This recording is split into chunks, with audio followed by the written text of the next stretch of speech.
What's going on, guys? One Model 88 back here.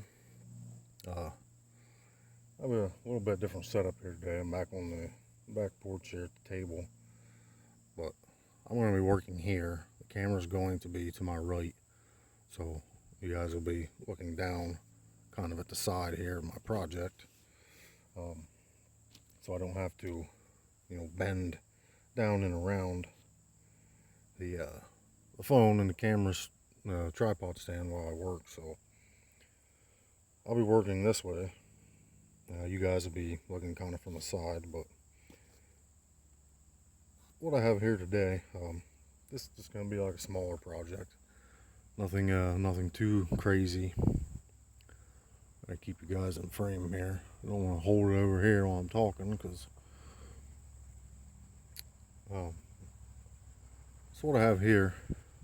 Actually, I'll come behind the camera to show you this stuff for now, just so I'm in frame. These are same size grips, but they are two obviously different color and different grain grips. Actually, this is a little bigger. This red one is a little bigger in size, but they are for the Heritage Rough Riders. The pistol, of course, 22 and the 22 Magnums. I have a bunch of these. I think I have 10 or 11 pistols, Heritage pistols. A bunch of Magnum cylinders for them. Different. I have bags of grips. I figured I'd just take two here. I keep a bunch of spares, obviously. I'm going to take these two, and I have a bunch of different stains here at the house. I'm going to strip this. I'm going to strip, this brown. I'm going to strip this reddish stain and finish off. And then I'm going to put my own touch on them. So move this camera down a little bit here.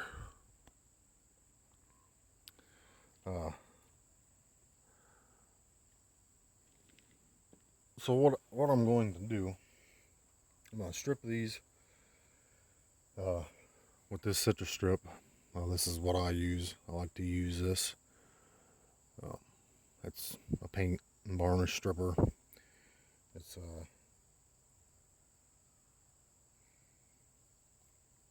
for the buck, it's pretty much available everywhere. That's why I use it. You can use other things.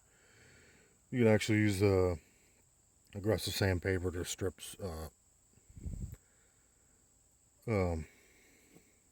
your finish off, and whatever for laminate coatings they might have on them. You can use sandpaper to rough them up and strip them. Just got to be careful it doesn't go down into the wood if you use like a super gritty sandpaper, like anything under 100 grit I wouldn't use. But you can use other stuff. You can use acetone. You can use vinegar and water. There's various things you can use. I like to use the citrus strip. That's what I've always had luck with, and it works the best for me, so I use that. And then, of course, once these are all stripped down, and then they're down to the bare wood, the bare grain, I'm not actually sure how they're going to turn out. This is just going to be a fly-by-night type thing. I'm not really worried about how this stuff turns out perfect. Like I said, these are spare grips. Just thought I'd do a little video on them. I might put them on, switch them out quick to see what they look like. But there's two stains I picked out. One of these is going to be this birchwood Casey. I'm used to holding it this way. I'm remember to get you guys in the middle here in frame, but that's the birchwood Casey, the walnut. This would be a dark brown, a rich brown walnut. So I'm not sure which one of these will be the walnut yet, but one of them will be. And I also have this Minwax here. If you see, this is golden oak 210B. So if any of you are familiar with woodworking, you know the color. It's a very beautiful golden oak color.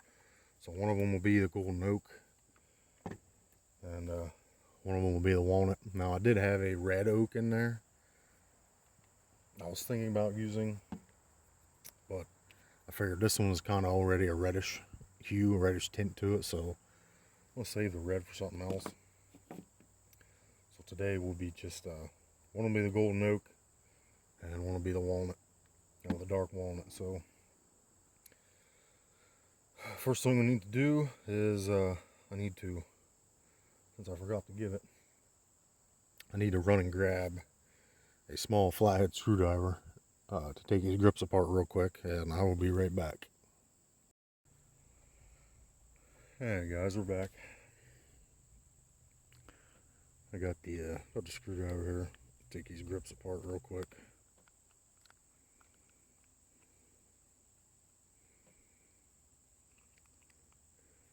No, I'm not professional at woodworking. I do know my way around it. My father grew up his whole life a woodworker. Built furniture. An old place called Pennsylvania House Furniture. Worked there for 22 years, right out of high school. And of course they were then bought out by China.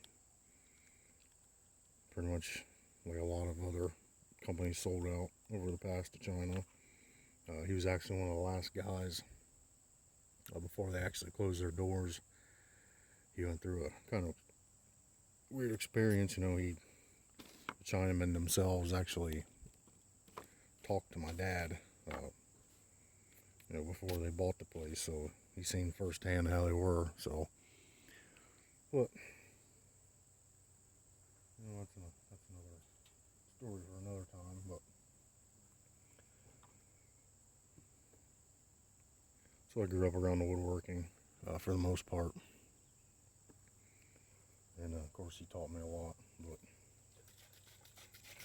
now what we're gonna do here, I'm not even gonna sand them. You just spray this on it pretty much, and it eats it right off.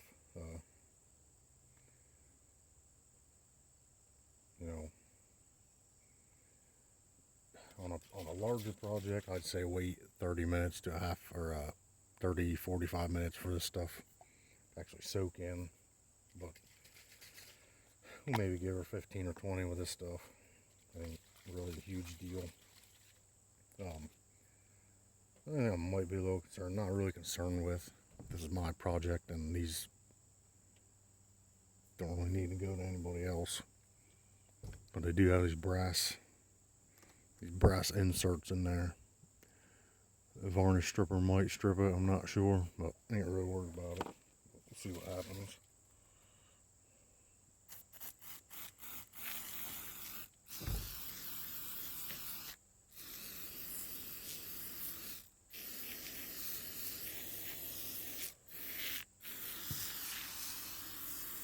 Let's give it a good solid coating.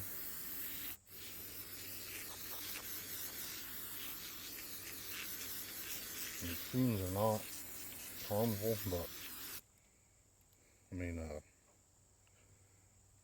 says no harsh fumes right on the can, but you breathe this stuff in, it does burn the old snout. So I should be wearing gloves and mask when I'm outside. I'm not really worried about it. The wind's kind of going away from me, but you see the bubbling effect. It'll work. That's how you know it's actually working down into the top coat, and the whatever varnish might have to be on there. I'm sure what these used from factory, or from the factory, but there's a couple more heavy coats. Now I'm just gonna let that soak in, guys, for probably, I'll give it 20 minutes or so. I'll let that soak in, and there'll be some other things prepped here, and we'll be back. Stay tuned. See you in about 20 minutes. Alright guys, I'm back. It's been actually about 35 minutes, so I had to go an extra 15. And I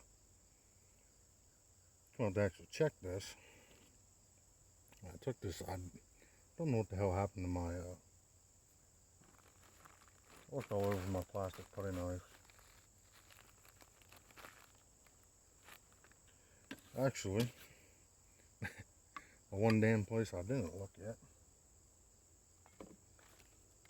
It's right here in this bag. Where it should be. Imagine that. Looked all over for this damn thing. This is hiding underneath my sandpaper. So it's right where it should be. So now, never mind. It's where it should be. Crazy how that works, huh? I just wanted to see, now that I have this, be able to scrape a little bit without digging down into the wood. And this is a little different. These grips here are a little different. I'm not sure what they do to them at Heritage.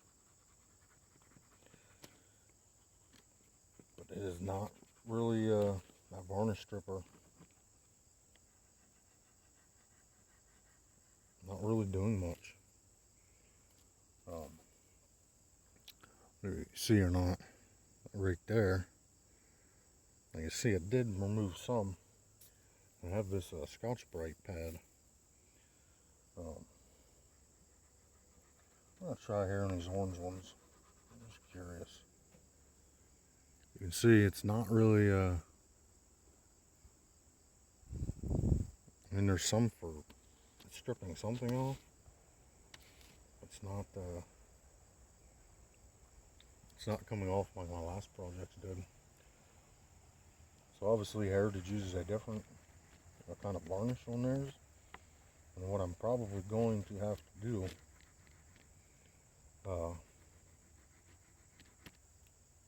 yeah, I'm probably just going to have to hit this really hard with some sandpaper. You know, obviously not too hard where you scrape down into the grain. But yeah, that's not. I mean, unless it has to sit for a day.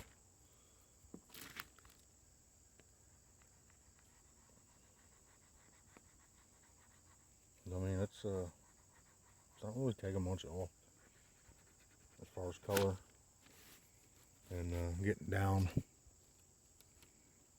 onto the actual wood, getting through that finish. Yeah, so I may just have to sand these. I will do them by hand. I currently do not have here. I do not have a DA sander. It's currently on loan from me to a friend. And I would prefer to do these by hand anyway.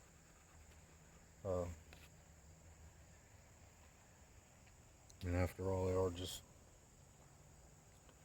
small pieces of wood.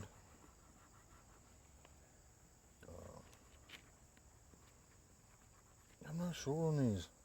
Like I said, it's a little different. I thought strippers would just do a number on them.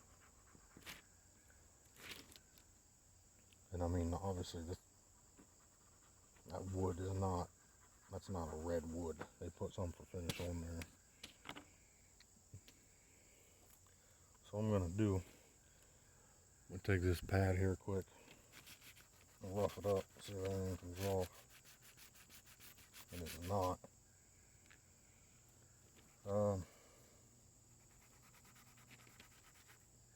Yeah, nothing. Like I said, unless, I mean, this type of shit you gotta really let sit. And even if that is the case, so you just have gloves on for this. I do not have any rubber gloves. I need to get some. This is a spur of the moment thing. But even if you, you were supposed to let these sit overnight, I'm not going to. I'll know that for next time, that this stuff, that's the first thing this citrus strip hasn't worked for me on, so I'll know for next time.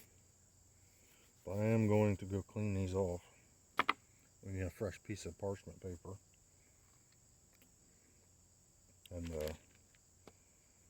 I'm going to sand these down by hand. So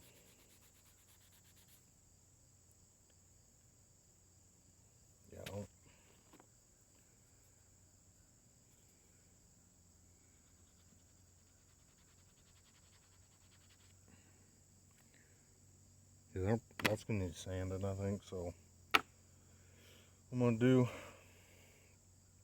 I'll pause you guys, get this mess cleaned up, get the sister strip cleaned off of everything, and we'll be back, guys. Give me a couple minutes here. Go get some sandpaper. I'll be back. Guys, I'm back. So after I got everything cleaned up, got a new piece of paper down here. Actually did. I mean, did its job. It got the shine finish off there. So now I'm just going to hit them with some sandpaper. I'll start with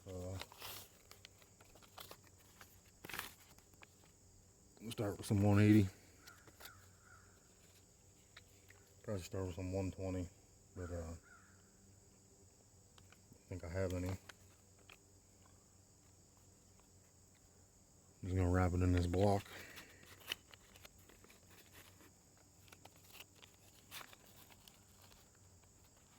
And we'll see what we get.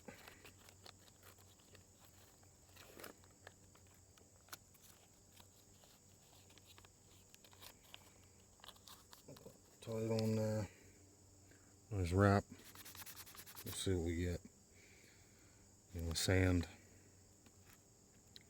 So the grain of the sandpaper is going this way. So you want to this way with the grain. Make sure your paper goes the same way.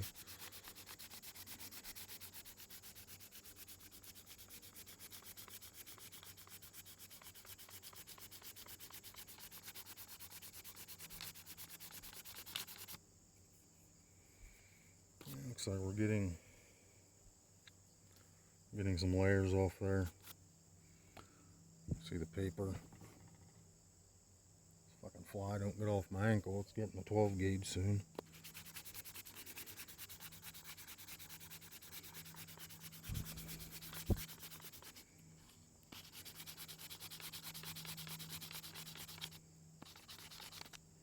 The back there.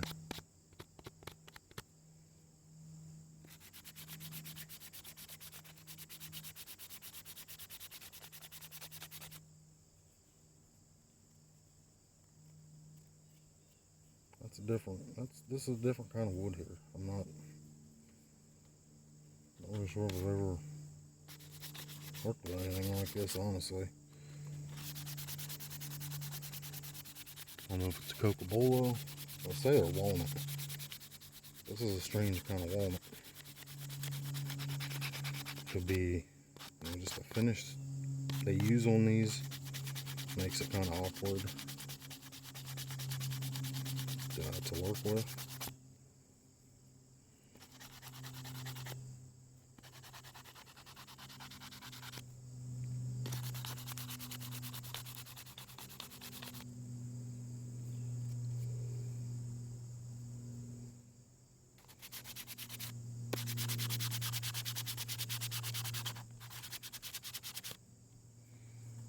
Just curious that backside. I ain't gonna strip them. I was just curious because I did not strip them. I want to see what the sandpaper would do. It's not really do much of a difference. Yeah,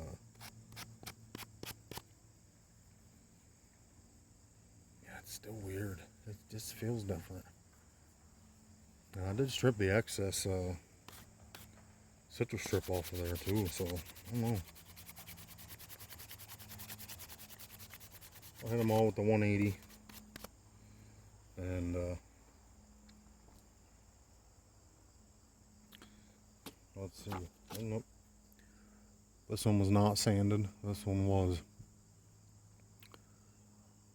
I guess you can see a little bit. There's some difference there. Either way, it's not going down to the. Not getting down through to the bare wood yet. we'll see. I'm gonna pause you guys and do the red ones up, finish this one, and we'll be back. All right, guys, we're back.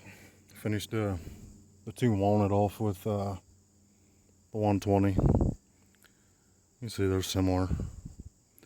I think as I keep, working from coarse to fine and the grit, that'll really make a difference. But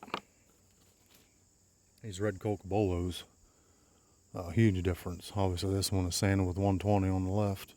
This one on the right I did not touch yet. But you can absolutely see the difference there.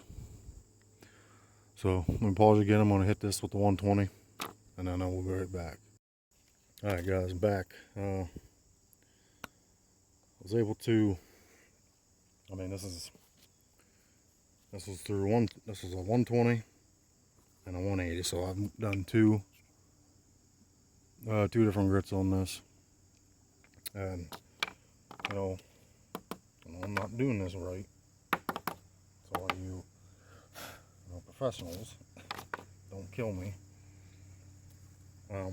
Obviously from going 120, 180, I should be going 2, or at least 220 and 240. I do not have any of those, so I'll be going right from 180 to 280.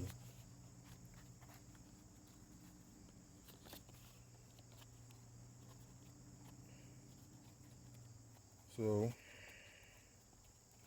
we're gonna see how she does. I'll do a little bit here for you guys.